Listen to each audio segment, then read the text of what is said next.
안녕하십니까. 인류 문명의 새로운 패러다임에 관한 탐구 제45차 세미나를 시작하도록 하겠습니다. 이번 세미나도 온라인으로 할 수밖에 없는 상황입니다. 아마도 적어도 이번 학기는 비슷한 상황이 계속될 것으로 예상됩니다. 조금 불편하더라도 양해 부탁드립니다.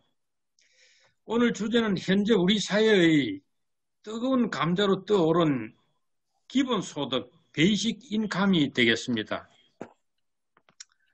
세계적으로 양극화가 심화되면서 그 처방전의 하나로 거론되기 시작한 것이 기본소득이 아닌가 생각이 듭니다. 우리 사회에서도 여러 사람들이 앞다투어 기본소득을 주장하고 있습니다만 그분들이 기본소득의 기본 취지나 그것의 이해 득실을 이해한 후에 그런 주장을 하는지 의문이 들기도 합니다. 어쨌든 우리 모두가 이제 기본소득에 대해 좀 더 깊이 있는 이해를 해야 할 그런 단계에 이른 것 같습니다. 이 주제에 관해 오랫동안 깊이 있는 연구를 해오신 신중섭 교수님께서 오늘 좋은 발표를 해주실 것으로 예상됩니다. 신 교수님께서는 비판적 합리주의 그 과학철학과 사회철학 분야에서 탁월한 업적을 성취했고 관심 영역이 대단히 넓은 현대 한국 철학을 대표하는 철학자입니다. 신중섭 교수님을 모시겠습니다. 감사합니다. 안녕하세요. 신중섭입니다. 네. 저는 이 기본소득을 오랫동안 연구를 못하고 최근에 사회적으로 관심이 부상해서 좀 알아야 될 것 같아서 공부를 시작했습니다. 그리고 재밌는 거는 기본소득이 얼마 전까지만 해도 감자밭에 있었던 것 같아요. 그래서 창고에 있다가 갑자기 뜨거운 감자로 우리 테이블에 올라왔습니다. 그래서 오늘은 그냥 기본소득을 조금 더 합리적으로 이해하는 수준에서 말씀을 드리려고 합니다. 기본소득에 대한 선호라든지 비판적 관점은 최대한 자제하려고 합니다. 우선 그 발표에 들어가기 전에 짧은 동영상을 하나 보려고 합니다. 이 동영상은 기본소득당에서 만든 것인데요. 홍보를 위해서. 그 동영상 가운데 기본소득당이 자신의 홍보하는 장면을 재배하고 그 기본적인 내용만 편집을 해서 여러분들에게 보여드리겠습니다. 한번 보시죠. 갓 태어나도, 청소년도, 골방 백수도, 일하는 중년도, 손몸 노인도, 당신이 누구든 매월 60만 원의 기본소득을 받을 권리가 있다고 생각합니다. 기존의 복지제도들은 기본적으로 선별적입니다. 신청자에게 까다로운 조건을 요구하고 조건이 되어도 경쟁률 때문에 탈락자를 만드는 방식입니다. 우리 집 소득은 얼마인지, 결혼은 했는지, 내가 일을 하는지 안 하는지, 아니면 하고 싶은데 못하는지. 갈수록 삶의 형태가 다양해지고 올해도 4명 중 1명이 사실상 백수인 세상이지만 여전히 우리는 가난을 증명해야만 최소한의 생계를 보장받을 수 있습니다. 누군가는 먹고 살기 위해 위험한 일을 하거나 꿈을 포기하기도 합니다. 하지만 아무런 조건 없이 매월 일정한 소득이 내게 주어진다면 세상은 어떻게 달라질까요? 내가 가진 시간을 내가 원하는 곳에 나의 미래를 위해서 쓸 수 있는 자유. 기본소득은 그런 자유로운 사회의 출발선이 될 수 있습니다. 그런데 기본소득을 보장하자는 아이디어는 어떻게 가능할까요? 오늘날의 기술과 사회제도, 지식과 같은 자원들은 모두 한 사람 한 사람, 전 인류가 기여한 결과라고 생각합니다. 예를 들어 토지나 천연자원, 생태환경은 누군가의 소유가 아니라 인간 모두가 공동으로 누리고 있는 것들이죠. 온라인 공간에서 우리가 남기는 모든 흔적들, 모든 데이터들을 통해 생산되는 수익 또한 이용자들이 기여한 결과입니다. 그러나 소수의 사람들과 일부 기업들이 이를 독점적으로 소유하고 때로는 파괴하면서 돈을 벌고 있습니다. 2017년 기준으로 토지 소유자 상위 3%가 전체 개인 소유 토지의 54%를 차지하고 있죠. 또한 많은 사람들이 서비스를 이용하지만 데이터로 인한 수익은 구글이나 네이버, 카카오의 것이 됩니다. 이렇게 소수에게 불공정하게 돌아가고 있는 모두의 것을 다시 모두의 것으로 만들 수 있다면 생계를 넘어 각자의 문화적인 한가지도 보장할 수 있는 사회, 성공할 수 있지 않을까요?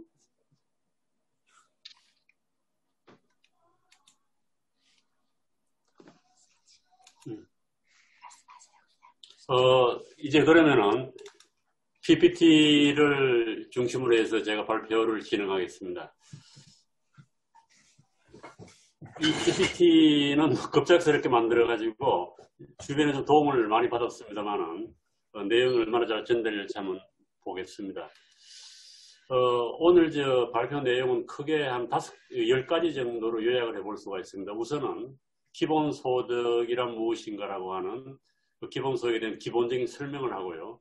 몇 가지 쟁점을 소개하고 우리가 기본소득을 받아들이기 위해서는 의식의 전환이라고 할까요? 그거는 패러다임의 전환이 필요하다고 얘기를 합니다. 그리고 기본소득의 필요성을 주장하는 입장을 살펴보고 또 기본소득이 정당하다고 하는 철학적 입장을 살펴보겠습니다. 필요성하고 정당성은 좀 구분되어야 할 것 같습니다. 아무리 필요하다고 하더라도 그것이 정당하지 못할 수도 있기 때문에 그렇고 또 정당성이 취약하면은 폭넓은 이론적 지지를 받기가 어렵다고도 볼 수가 있습니다. 그리고 기본소득을 실현하기 위한 구체적인 대안들을 살펴보고 기본소득에 대한 일반적인 비판, 이건 뭐 기본소득을 주장하시는 분들 책에서 제가 가져온 내용입니다. 간단하게 소개하고 최근 우리 정치권에서 기본소득에 대한 반응을 한번 살펴보고 그리고 가장 중요한 현실적인 문제점들을 한번 살펴보겠습니다. 그래서 기본적으로 가장 중요한 내용은 필요성, 정당성, 그 다음에 현실적으로 실현 가능성 이 세 가지가 아닌가 합니다. 그리고 일반적으로 필요성에 대해서는 널리 받아들여지고 있고요. 정당성에 대해서는 입장이 많이 갈린다고도 볼 수가 있고 또 현실적인 실현 가능성에 대해서도 상당히 입장이 갈라진다고 볼 수가 있고 제일 마지막에 제가 총평을 간단하게 해보겠습니다. 이 기본소득이 무엇인가에 대해서는 뭐 조금 전에 동영상에서 본 것처럼 정치 공동체가 누구에게나 모든 사람이에요. 아무런 조건 없이 개별적으로 개인적으로 정기적으로 현금을 지급하는 소득이다. 이렇게 하고 있고 현재 기본소득을 선도적으로 주도하고 있는 그 철학자인 반 파레이스는 이렇게 정의를 하고 있습니다. 기본소득은 한 사회의 모든 구성원 개개인에게 그들의 다른 소득 원천이 있든 없든 아무 조건도 내걸지 않고 현금 형태로 정규적으로 소득을 지급하는 것이다. 이렇게 얘기를 하고 있습니다. 이 이제 기본소득의 원칙을 뭐 여러 가지를 얘기합니다만 기본적인 건 몇 가지만을 제가 말씀을 드리겠습니다. 첫 번째는 보편성입니다. 모두에게 실질적인 자유를 보장해야 한다는 이념에 따라 누구에게나 지급한다. 조금 전에 동영상에서 본 것처럼 뭐 태어난 어린아이, 늙은 나이 드신 분들 그 어떤 상태에 있느냐라고 하는 것을 따지지 않는 것이 보편성입니다. 파레이스는 보편성을 주장하는 이유는 모든 사람에게 실질적인 자유를 보장하기 위해서 그렇게 한다는 겁니다. 여기서 중요한 것은 실질적인 자유라고 하는 개념인데 이거는 반 파파레이스의 고유한 개념이기도 하고 전통적으로 리버테리언, 우리는 뭐 그거를 자유지상주의로 번역을 합니다만은 그 리버테리언들이 주장하는 자유이기도 합니다. 그리고 무조건성입니다. 이 무조건성은 그 임금을 소득을 받는 대가로 노동을 해야 된다든지 뭐 구직 활동을 해야 된다든지 아니면 또 의미 있는 활동을 해야 되는지라고 하는 조건을 걸지 않는다는 겁니다. 무조건 그냥 주는 거예요. 그리고 개별성입니다. 가구가 아니라 개인에게 제공하는 겁니다. 이것은 자유를 개인적 자유로 보기 때문에 그렇습니다. 얼마 전에 우리나라는 이걸 개인에게 안 주고 세대주에게 줘가지고 조금 불만을 가진 사람들이 많이 있었습니다. 아이들은 부모가 받아서 안 준다고 그러고 또 남편이 받아서 안 준다 이런 상황이 있습니다. 이 원칙이 개별성이라고 하는 것도 대단히 중요합니다. 자유의 교체를 개인으로 보기 때문에 그렇습니다. 그 다음엔 정기성입니다. 정기성이라고 하는 것은 정기적으로 이건 뭐 매달일 수도 있고 뭐 두 달에 한 번일 수도 있고 정기적으로 지속적으로 제공해야 한다는 겁니다. 세 번째로는 현금 지급입니다. 지금까지는 이 현금 지급이 문제점이 많다고 해서 되게 복지정책에서는 스탬프를 줬어요. 뭐 음식하고 바꿔 먹을 수 있다든지 아니면 교육을 받을 수 있는 뭐 쿠폰을 준다든지 이런 식으로 줬는데 현금으로 주라는 거. 이건 뭔가 하면은 개인의 자유를 존중하는 거죠. 이것도 개인의 의사에 따라서 그것을 자유롭게 지출할 수 있도록 주라는 겁니다. 그 다음에 나오는 충분성인데 이 충분성은 상당히 여러 사람이 주장하는 건 아니에요. 충분하게 주라 이렇게 얘기를 하는데 충분하다고 하는 그 돈이 얼마인지는 좀 정확하게 알 수도 없는 거 아니겠습니까? 그래서 대단히 제한적인 얘기를 합니다. 빈곤 탈출을 넘어서서 사회 문화적 참여를 보장할 수 있는 수준으로 제공하라 이렇게 얘기하는데 우리나라에서는 지금 이 충분성은 거의 얘기를 하지 않고 있습니다.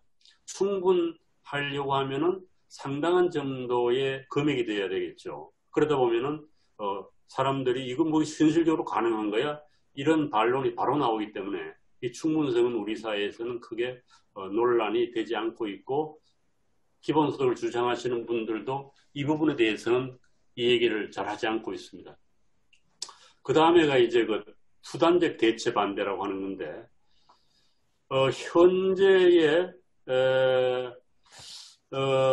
현재 진행되고 있는 복지정책 중에 일부만을 이제 철회를 하고 그대로 다 유지하자는 것이고 어떻게 하든지 간에 중산층, 저소득층, 장애인, 노인, 취약계층 등의 처지가 개선되는 방향으로 가야 한다는 거예요. 이 기본소득을 함으로 말하면 이런 사람들에게 가는 혜택이 줄어들면 안 된다는 겁니다. 이거는 이제 조금 뒤에 이 얘기할 그 음해소득에 대한 반대 입장으로도 볼 수가 있습니다. 그래서 음해소득 같은 경우는 현재 모든 복지제도를 다 없애버리고 음해소득을 시행하자고 얘기를 하거든요. 그래서 이 대체적 수단적 대체를 반대하는 사람들은 현재의 어려운 계층에 있는 사람들, 중산층을 포함해서 이 사람들의 처지가 더 악화되어서는 안 된다는 겁니다. 참 어려운 얘기인 것 같기도 하죠. 그래서 이것들 가운데에 기본적으로 많이 얘기되는 것이 보편성, 무조건성, 개별성, 현금 지급. 이 정도로 얘기가 되고 우리 사회에서도 정기성이라고 하는 것도 크게 이 얘기는 안 되고 있는 것 같습니다. 뭐 정기적으로 주려고 하면 자주 줘야 되지 않습니까? 그래서 우리가 얼마 전에 받은 재난기본소득 같은 것은 이 가운데 정기성을 충족시키지 못한다고 볼 수 있겠습니다. 이거에 대해서 여러 가지 쟁점이 있는데 보편성의 문제에 대해서 여러 가지 쟁점이 있는데 그 중에 하나는 뭔가 하면은 이제 복지정책을 얘기하거나 선별적 소득 보장을 얘기하는 사람들인데요. 모든 사람에게 다 주기보다는 어려운 사람들에게 집중적으로 주는 것이 더 효과적이라고 하는 거예요. 왜 부자들에게 이 기본소득을 줘야 되느냐? 뭐 이런 이제 반론이 나오게 되겠죠. 그래서 그거에 대해서는 또 반론이 있습니다. 중산층의 지지가 정책 실현의 관건이기 때문에 중산층하고 고소득층도 줘야 한다. 뭐 이런 주장이고 또 선별적 소득 보장을 하게 되면은 고소득층뿐 아니라 중산층의 부담이 늘어나가지고 정치적으로 채택하기도 어렵고 지속되기도 어렵다. 뭐 이런 또 주장하는 분들도 있고 가난한 사람에게 몰아줄수록 가난한 사람이 적게 받는 재분배 역설이 발생한다. 이것도 이제 어떻게 본다고 하면은 이 현재 복지 정책이 가난한 사람들에게 혜택이 제대로 못 가고 있다. 뭐 이런 주장하고도 맞물려 있는 것이고요. 그래서 어떻든지 간에 이 기본소득을 지지하는 분들은 고소득층을 제외하고 모든 사람들이 기본소득의 혜택을 본다는 주장을 하는 거예요. 그래야지만이 정치적으로 지지를 받을 수 있겠죠. 그래서 80% 정도가 혜택을 본다. 뭐 이렇게 주장을 합니다. 그리고 보편적 소득 보장의 장점을 얘기하는 건데 이거는 뭐 보편적 복지를 주장하는 사람들이 주장했던 것하고 동일하다고도 볼 수가 있습니다. 행정비용이 없다. 현재를 보게 되면 소득 수준을 조사를 해야 되지 않습니까? 그런데 그걸 안 하니까 행정비용이 없다. 그 다음에 낙인 효과가 없다. 신청에 따라 하게 되면 신청하는 분들이 나는 가난하기 때문에 지원을 받아야 한다. 이런 얘기를 하기 때문에 낙인 효과가 있는 거죠. 이건 무상급식 얘기할 때도 많이 나오는 얘기입니다. 학생들이 상처를 받는다. 자존감이 훼손된다. 이런 얘기가 되겠죠. 그래서 낙인 효과가 없다는 하나의 장점으로 지적이 되고 있고 불공정성이다. 이거는 뭔가 하면 뭐 가난한 사람이나 뭐 부자나 다 받고 뭐 행정차관을 못 받는 사람들이 뭐 있을 수도 없겠죠. 무조건 다 주니까. 그래서 공정성의 문제가 제기되지 않는다. 그래서 선별적으로 주게 되면은 계속적으로 공정성의 문제가 제기가 되죠. 뭐 80% 주자 그러면 왜 81%에는 안 되냐 이런 얘기가 나오고요. 그래서 공정성의 문제가 제기는 없다는 장점이 있다고 얘기합니다. 정의의 문제하고도 연관된 건데 무조건성의 문제도요. 이건 뭐 여러 가지 이론적인 주장이 된다고 볼 수가 있습니다. 그래서 일도 안 하는 사람에게 왜 주냐? 그래서 반 파레이서의 모두에게 실질적 자유라고 하는 은서에 보게 되면은 바다에서 서핑하는 사진이 나와요. 그러면 열심히 일하는 사람들이 왜 바다에서 서핑하고 노는 사람에게 소득을 줘야 되냐, 돈을 줘야 되냐, 이게 정의롭지 못하다 이런 반론이겠죠. 그래서 일하지 않는 사람에게 주는 것은 문제가 있다. 우리 속담에도 일하지 않는 자는 먹지도 말라 이런 얘기가 있는데 이거는 모든 사람에게 다 주자 그러니까 그런 정의의 문제가 발생한다고 하는 건데 그것도 다 또 기본소득을 주장하시는 분들은 방어를 합니다. 그리고 양극화 해소에 대해서도 있다고 보는 사람이 있고 또 없다고 보는 사람들이 있는데 이것도 여전히 지지하는 분들은 양극화 해소에 도움이 된다고 얘기를 합니다. 반대하는 분들은 그게 도움이 안 된다. 오히려 가난한 사람들을 집중적으로 주는 것이 양극화에 도움이 되지 어떻게 모든 사람에게 주는 것이 도움이 되냐 뭐 이런 얘기를 하기도 합니다. 그래서 이 기본소득의 그 목적 중에 하나가 빈곤을 없애는 것이라기보다는 양극화를 해소하거나 평등을 지향하는 겁니다. 그래서 이것이 이제 부딪히는 반론이 바로 가난한 사람들을 집중적으로 도와줘야 되지 않느냐라고 하는 건데 그 반론에 대해서도 또 다른 또 반론을 제시하기도 합니다. 양극화 해소 효과, OECD 객관적 연구 결과 뭐 해서 이거는 사실 이제 객관적 연구라고 그러자면 상당히 갈려요. 이제 OECD는 그 빈곤 수준이 낮아지지 않는다라고 또 얘기했는데 어떤 또 통계는 뭐 그렇지 않다라고 하는 얘기도 있고요.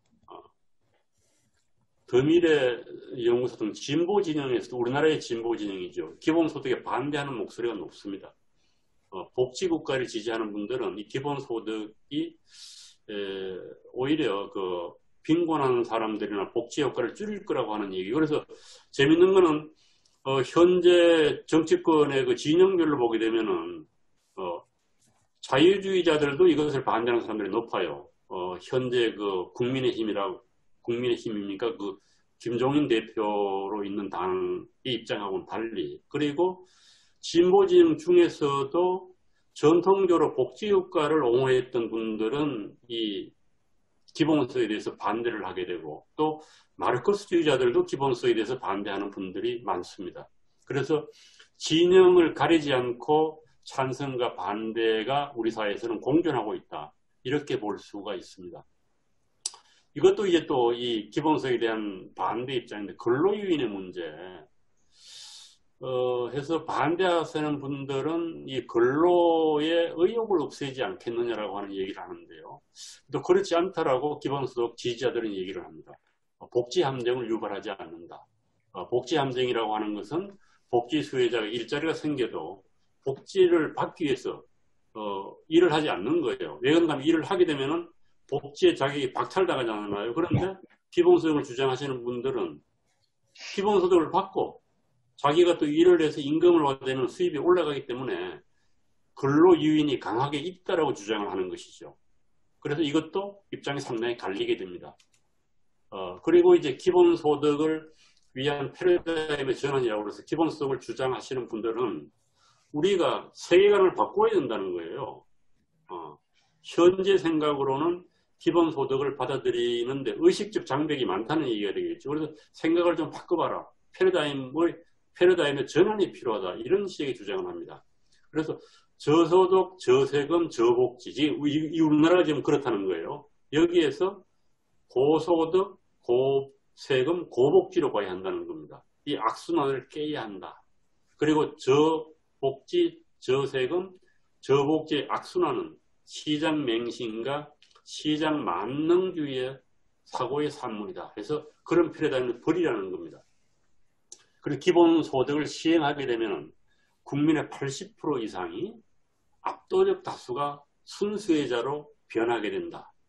그리고 우리나라의 그 통계를 보게 되면 국민 복지 지출이 평균 20.1%밖에 안 된다. 이것도 올라가야 한다는 거예요. 그리고 우리나라는 이 GDP 대비 이 복지비가 11.1%밖에 안 돼서 최하위 수준이기 때문에 이것도 올려야 한다. 뭐 이런 식으로 해서 여러 가지 이유를 대해서 이제 기본소득의 재원을 마련할 수 있다고 얘기를 합니다. 그리고는 노동에 대한 패러다임을 이제 전환해야 된다. 이거는 어떻게 보면 대단히 중요한 개념이기도 합니다. 현재까지는 임금하고 노동이 이렇게 붙어 있는 거죠. 노동을 해야지 임금이 주는 거예요. 그래서 비임금 노동은 노동이 아니라고 본 겁니다. 그래서 우리가 가사노동이라든지 뭐 사회적 봉사활동이라든지 사회적 노동 같은 거에 대해서는 임금이 따르지 않기 때문에 노동이 아니라고 봤는데 이거 바꿔야 한다는 얘기입니다. 그래서 사회적으로 가치 있는 비임금 노동에 대한 보상을 줄 수가 있다는 게 기본소득이 도입되게 되면은. 그래서 모든 사람이 최소한 얼마간은 타인을 위해서 일하고 있다는 것을 무조건 인정하자는 거예요. 이거는 전통적인 노동 개념하고는 맞지 않는 거죠. 그래서 패러다임을 바꾸자는 거예요. 마르크스 주의자들이 이 기본소득에 반대하는 이유 중에 하나도 마르크시즘은 노동가치설의 기초에 있어서 그렇습니다. 그래서 노동가치설이 무너지게 되기 때문에 이 기본소득을 반대하고 있다고도 볼 수가 있습니다.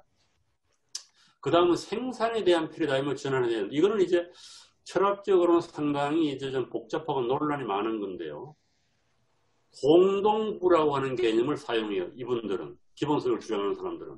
그래서 공동자산이 존재하고 공동자산이 생산에 기여하고 있다는 거. 이거는 조금 뒤에 이제 리얼 리버테리언 설명할 때 조금 더 보충 설명이 될 터인데요.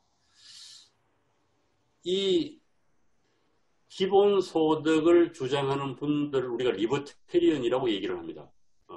자유지상주의자. 우리는 지금까지 자유지상주의자라고 그러면은 노직이라든지 하이에크라든지 그 다음에 프리드만을 연상하게 되는데 이분들도 스스로 자유지상주의라고 얘기를 해요. 그러면서 자유지상주의를 라이트 자유지상주의자, 우파 자유지상주의자, 좌파 자유지상주의로 나누게 됩니다. 좌파 지상주의자와 자유지상주의자와 우파 자유지상주의의 가장 큰 차이점은 우리 몸 있지 않습니까? 셀프 오너십이라고. 셀프 오너십은 양쪽 다 동의를 합니다. 이걸 뭐 인터널 리소스라고 해서 내면적 자원이라고 얘기를 하죠. 이거는 개인에게 전적으로 속했다는 거예요. 노직 같은 경우 대표적이죠. 로커도 그렇고. 셀프 오너십을 인정한다는 측면에서 레프트 리버테리언이나 라이트 리버테리언은 동일합니다. 그런데 차이점은 익스터널 리소스라고 해서요. 외부적 자원, 자산. 이게 뭔가 하면 자연자산이죠. 그러니까 어느 누구도 소유하지 않고 있는 자연자원에 대해서 개인이 노동을 하면은 그것이 자기 것이 된다. 셀프 오너십이 발생한다. 이렇게 라이트 리버테리언을 주장을 했는데 이 사람들은 그렇게 보지 않는 거예요. 우리가 노동을 가하기 이전에 있는 그 토지라든지 자연 자원은 공동 소유라는 거예요. 공동부라고 이제 우리는 번역을 하는데 그렇기 때문에 모든 사람이 그 공동부에 대한 권리를 가지고 있다는 겁니다. 그래서 그것을 우리가 되찾는 거예요. 그래서 재분배 개념하고는 전혀 다른 겁니다. 이 기본소득이라고 하는 것은 공동부에 대한 권리를 내가 가져가는 것이기 때문에 내가 기본소득을 갖는다고 해서 그것이 부자로부터 나에게로 부가 이전되는 것이 아니라는 겁니다. 원래 내 것을 내가 찾아간다는 거예요. 그러니까 권리 개념으로 보는 거죠.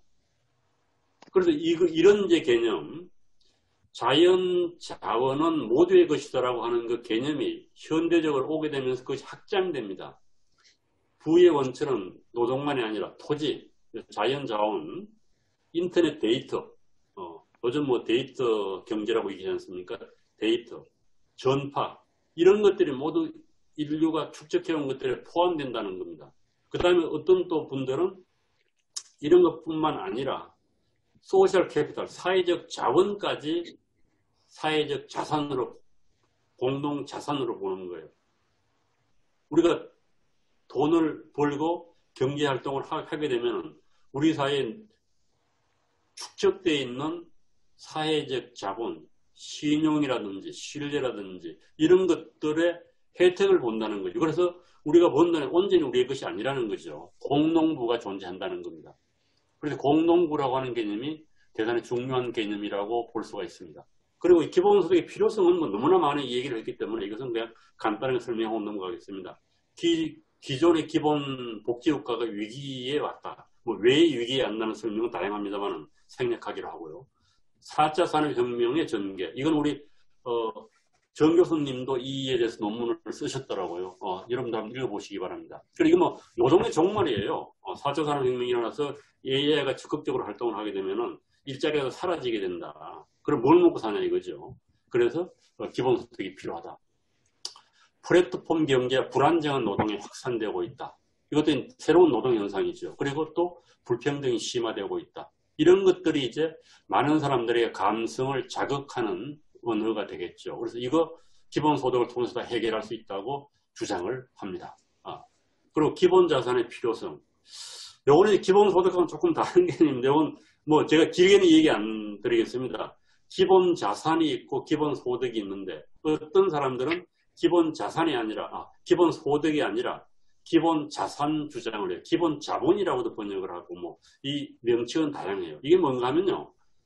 불평등 해소가 안 된다는 거예요. 뭐, 대물림이 되잖아요. 지금, 그걸 우리가 뭐, 부의 대물림 이렇게 얘기하지 않습니까? 부의 상속 이렇게 얘기하잖아요. 그래서, 이렇게 뭐, 기본소득을 몇 푼 줘가지고는 이 불평등이 해소가 안 된다. 그래서, 피케티 같은 사람은 기본소득을 기본적으로는 찬성하지만 그거 가지고는 불평등의 해소가 안 되기 때문에 기본자산이 더 좋다. 이런 얘기를 했어요. 얼마 전에 피케티. 그래서 피케티는 만 21세가 될 때에 1억 6천만 원을 주자는 거예요. 그리고 말은 이제 반론이 있을 수가 있지. 1억 6천만 원을 주고 에크먼하고 엘스톤은 8만 달러를 주자. 이런 얘기를 합니다. 물론 이 기본자산을 기본소득은 왔다 갔다 하는 거죠. 예를 들어서 피케티가 이 얘기하는 1억 6천만 원을 은행에 맡겨놓고 이자를 받으면 그게 기본소득이 되는 거예요. 그리고 8만 달러도 똑같은 얘기죠. 저걸 뭐 현금으로 계산하는 우리가 얼마에 매달 얼마를 받는가하고 같다. 이런 식으로 해서 외형적으로는 유사하다고 얘기하는 사람도 있습니다만 일시불이냐 아니면은 분산해서 받느냐고 하는 것의 차이라고 볼 수가 있습니다. 기본소득의 철학적 기초는 뭐 여러 가지 얘기가 있습니다만은 토마스 페인, 내가 주장하는 것은 자선이 아니라 권리며 박애가 아니라 정의다. 이건 이제 자유주의자들, 리버테리에 대한 그 반대 입장이죠. 권리다, 정의다 이렇게 얘기를 해요. 토마스 스펜서도 그런 얘기를 했습니다. 그 몫을 문명사회에 살아가는 모든 인간에게 주어지는 불가침의 권리다. 토지를 인류에 주어진 공동재산으로 보고 토지에서 발생하는 지대를 공적으로 징수해서 공동재산의 권리를 가진 모든 사람에게 분배하자. 상식을 토마스 스펜서가 이런 얘기를 했습니다. 그리고 이제 이런 얘기할 때 오늘 뭐 세 사람 얘기하려면 주로 나오는 얘기들이 조세프 샤를리에게와 헨리 조지에게 개성되었다고 얘기하고요. 헨리 조지는 한때 그 농민 정부가 들어왔을 때에 상당히 좀 화제가 됐던 거죠. 이제 그 당시에 이제 이 복지를 상당히 확대하려고 하다 보니까 토지는 공유 자산이다 해가지고 이 헨리 조지 얘기가 많이 나왔었습니다.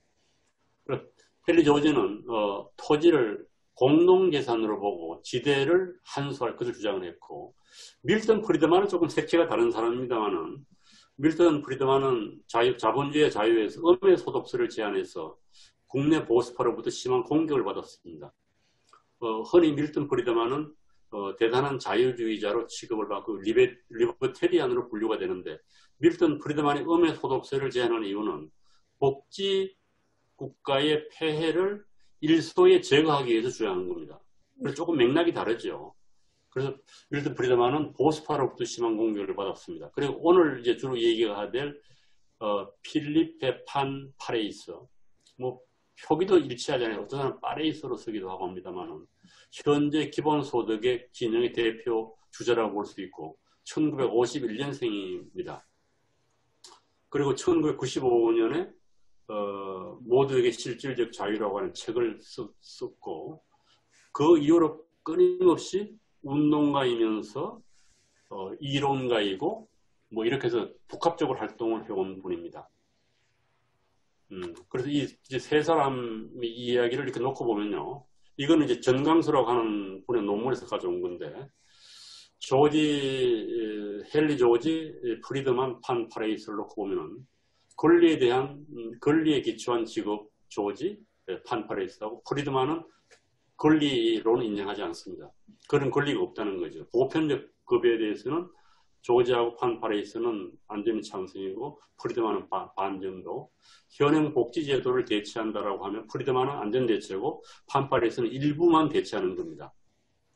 자원을 지대로 현금 급여에 대해서는 세 사람이 다 찬성을 하고, 개인 단위에 대해서는 판 파레이스라고 조지만 찬성을 하고, 밀턴 프리드만은 가계 단위로 하는 것 같습니다. 가계 단위. 물론 그 자본주의와 자유에 보게 되면은 개인 얘기를 하는데, 여튼 뒤에 보게 되면 가계 단위로 이 음의 소득세를 시행을 하자고 얘기를 합니다. 충분한 직업에 대해서는 프리드만은 아니고 판 파레이스는 반 정도 입장을 취한다고 볼 수가 있습니다. 그리고 이제 헨리 조지는 이게 재밌는 이제 생각을 가진 분인데, 토지와 자연자원은 인류에게 거저 주어진 공유물이라는 겁니다. 그래서 공유물의 권리는 모든 인류가 공동으로 가지고 있다는 거예요.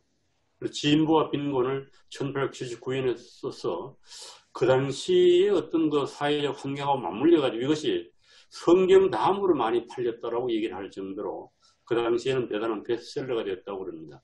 토지에는 절대적, 배타적 권리를 부여함으로써 야기된 심각한 문제로 분배 불평등, 주거 불황, 경제적 비효율성이 발생했다. 이런 얘기를 하고, 그래서 이분은 토지 가치세를 매기라는 겁니다. 토지 가치세를 매겨서 단일세로 하자는 거예요. 일부는 자유주의적, 일부는 자유주의가 아닌데, 이걸 간단히 얘기하면은 사람들이 노동을 통해서 생산한 부에 대해서 손을 대지 말라는 거예요. 거기에 대해서 그걸 세금으로 걷어들이게 되면은 근로의욕도 침체되고 다른 많은 문제점을 발생하기 때문에 토지에 대해서만 세금을 매기라는 거예요. 그거는 이제 어떻게 보면은 세금이 아니라 사용료라고 얘기를 합니다. 렌트라고 얘기를, 지대를 매기라고 얘기하는데, 세금이라고 보면은 뭘 거두는 거 아니겠어요? 그런데 사용료라고 하는 걸 보면 돈을 번 사람들이 토지를 사용한 것에 대해서 대가를 지불하는 거죠. 그리고 개념이 좀 이제 변화가 생기는 거죠. 그래서 단일세제를 주장하게 됩니다. 단일세제가 아니고 임금이라든지 이런 이자 등 노력소득과 자본 이런데 토지 계약물과 같은데 세금을 매기게 되면은 이건 일종의 벌이라는 거예요. 벌. 그래서 생산활동에 벌을 가하는 가세를 해서는 안 된다. 간접세는 국민을 속이는 것이기 때문에 나쁘다. 이런 얘기를 해요. 그래서 세금, 보통 복지론자들이 얘기하는 세금 제도는 반대 입장을 분명히 표현했다고 볼 수가 있습니다. 이런 여러 가지 얘기는 그냥 지나가고요. 지나가고, 그리고, 이 토지세, 이것이 기본소득론의 재원에 대한 아이디어의 일정한 기여를 했다고 보고 있고요. 현대의 이 헨리 조지, 그 조지의 주장을 따르는 사람들은 근로소득세, 자본세, 상속세, 독과점세, 사치세 이런 것에 세금을 확장해서 주장을 해요. 기본소득 재원에 대해서 다양한 아이디어의 원형이 된 거죠. 헨리 조지의 생각이. 그러나 오늘날은 이제 헨리 조지처럼 토지세만 주장하는 게 아니고 다양한 이제 종류의 세금을 이 기본소득을 위한 재원으로 확보할 필요가 있다라고 얘기를 합니다. 이건 그대로 이제 넘어가겠습니다. 헨리 조지 생각은 넘어가고 이건 헨리 조지에 대한 그 원전에서 제가 좀 가져온 내용들입니다. 그래서 헨리 조지의 기본적인 관점은 많은 부가 생산되는데 왜 사람들은 여전히 가난한 상태에 있냐라고 의문을 제기한 겁니다. 소위 물질의 진보라고 하는 추세는 건강하고 행복한 인생의 필수 요소 기준으로 볼 때 사회의 최하층 상태를 개선해주지 못했다는 겁니다. 왜 이런 일이 발생했느냐라고 하는 것이 헨리 조지의 그 철학의 출발점입니다. 이 토지의 사유제 때문에 그렇다라고 얘기를 합니다. 그래서 지대를 모두 조세로 징수하자라고 하는 것이 헨리 조지의 기본적인 생각이고, 이 음해소득세는 이 설명하기 좀 복잡한데요. 프리드만은 시장을 절대적으로 신뢰하고 정부의 시장 개입에 반대하지 않았습니다. 조세와 복지 정당성을 부정했습니다. 그래서 1961년도인가에 이제 이 음해소득세를 주장했는데, 이건 뭔가 하면은 복지 국가의 문제점을 완전히 없애버리자는 거예요. 그래서 현재의 복지 국가를 완전히 다 폐쇄를 해버리고 없애버리고 음해소득을 지불하자. 그런데 음해소득의 내용은 간단한 겁니다. 소득이 면세점 이하인 사람에게는 현재 세금이 면제, 우리나라도 그렇죠. 미국도 그렇습니다. 그래서 음해소득에 따르면 소득이 면세점 이하면은 그 차액에 대한 보조금을 받습니다. 프리드만은 이것을 음해소득세가 기본소득과 사실상 동일하다고 프리드만은 봤습니다. 그리고 이걸 조금 더 이제 설명을 하면은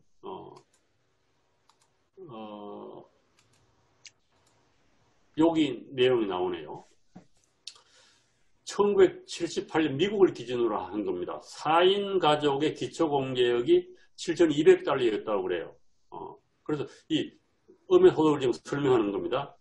보조금 교부율을 50%라고 하면은 소득이 전혀 없는 사람은 3,600달러를 보조금으로 받게 됩니다. 그러니까 아무 일을 안 하는 가정도 4인 가정으로 3,600불을 받게 됩니다. 78년도 기준이니까 올해는 더 많겠죠. 최근에는.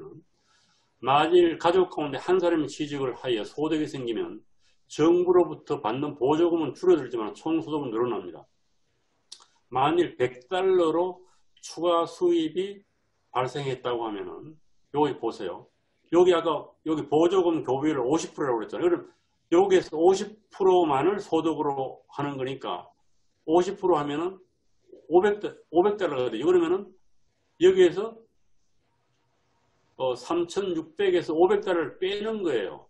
교부금을 빼면 보조금이 3,100달러가 되고 1,000달러를 더하니까 총 소득이 4,100달러로 늘어나는 겁니다. 그래서 1,000달러를 벌면은 보조금은 500달러가 줄지만은 1,000달러가 더 더해지니까 전체 가계 수입은 4,100달러로 느는 거예요. 그래서 노동 유인이 생긴다는 거죠. 예를 들어서 가족의 총 수입이 7,200달러가 되면 보조금이 없어요.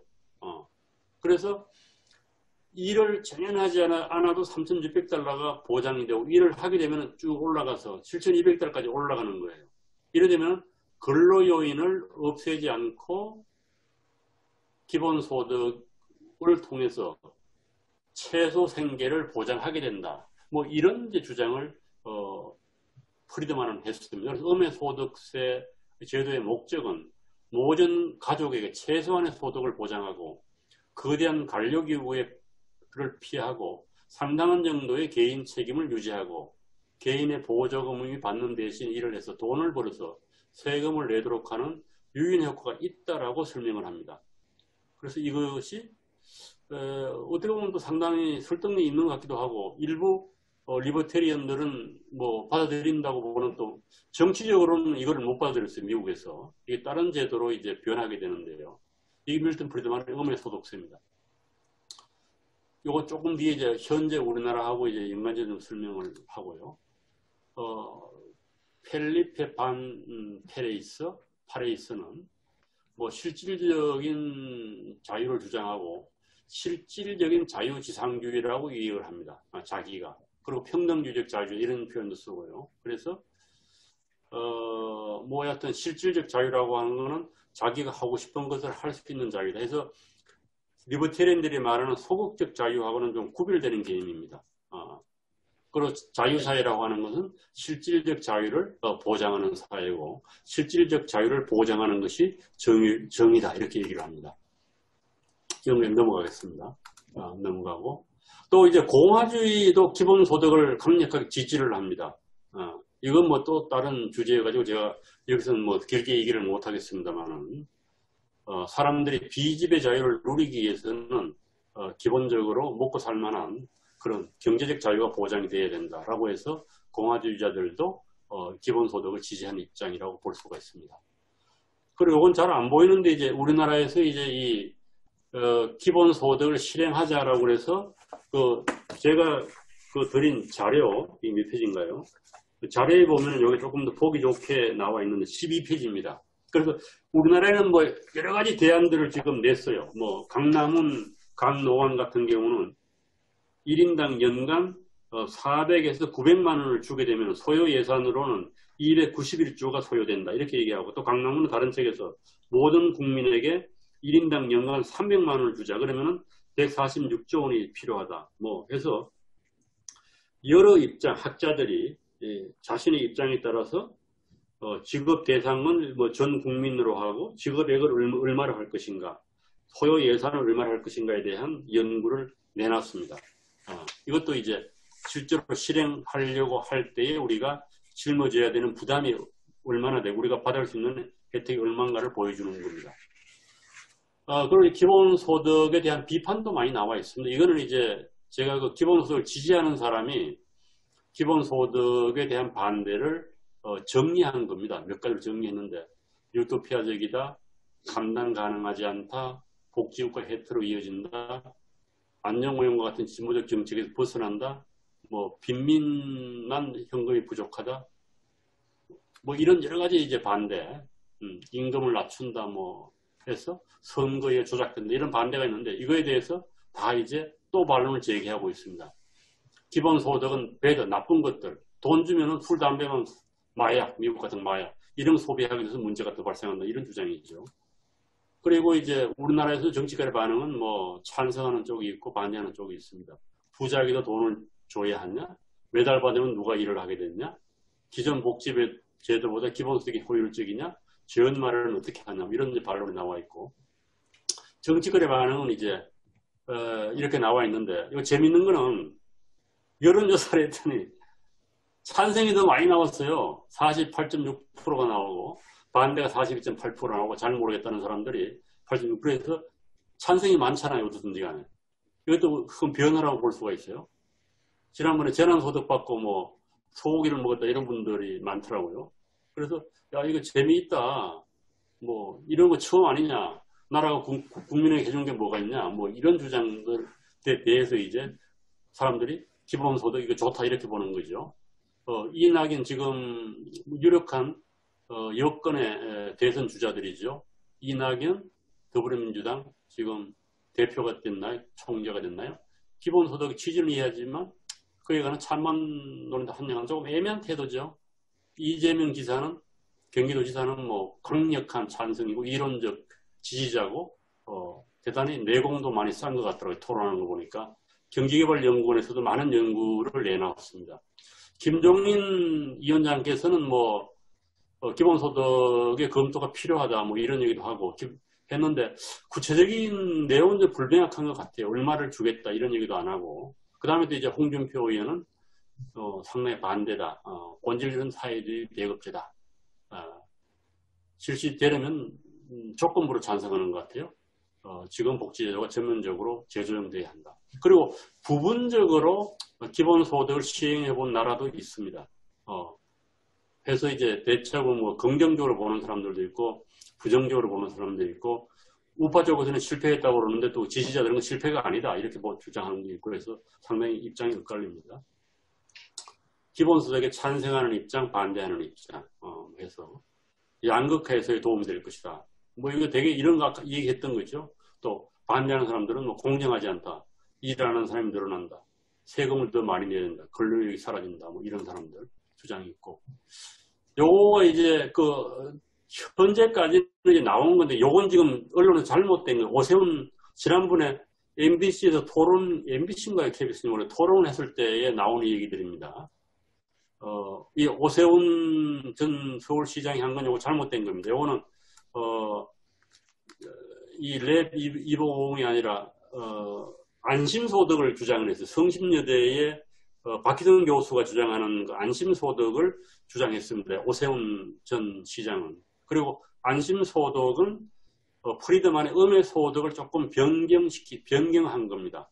만약에 우파 쪽에서 한나라당 지금 국민의힘이죠. 그쪽에서 조금 지지할 가능성이 있다고 보면 이 안이 아닌가 하는 생각이 듭니다.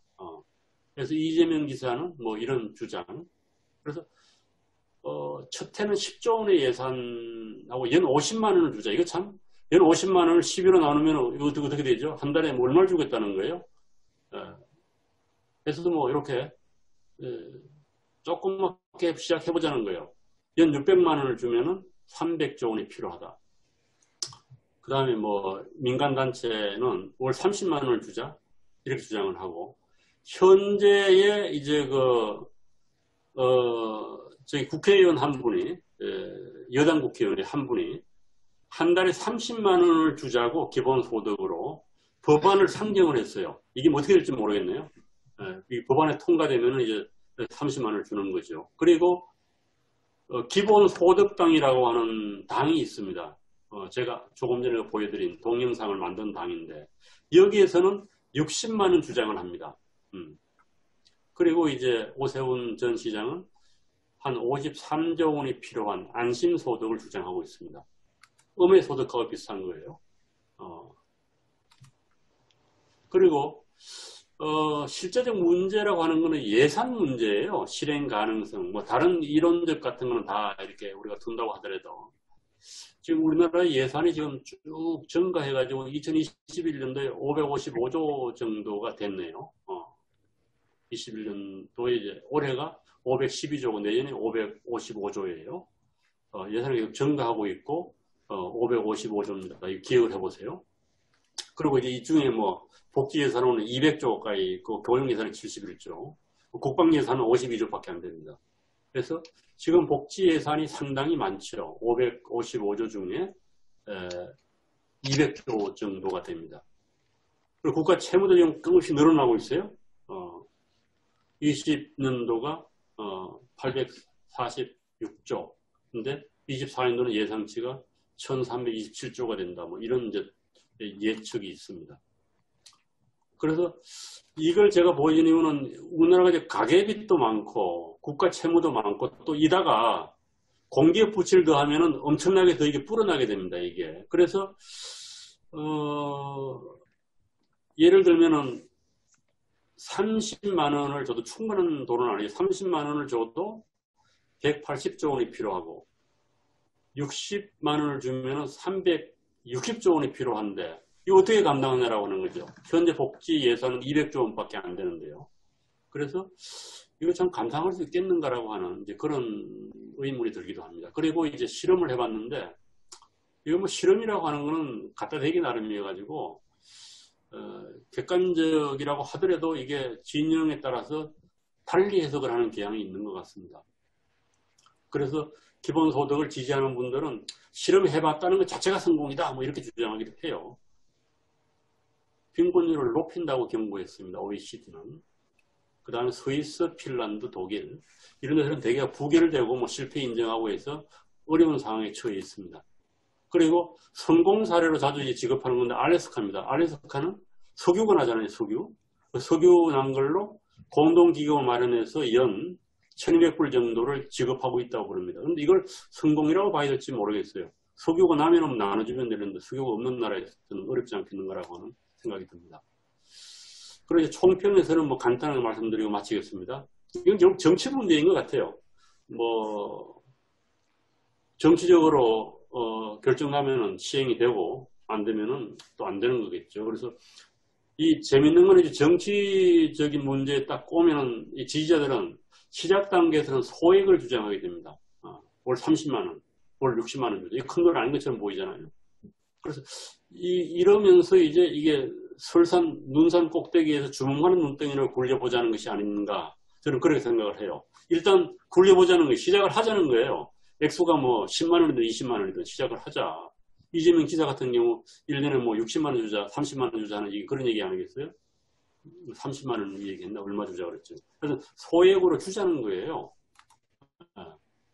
그리고 이제 이건 이제 통계에 나온 겁니다. 올라갈수록 30만 원 주면은 186조, 38만 원 주면은 뭐 48만 원 주면 61만 원, 77만 원 주면은 400조 원까지 나가게 됩니다.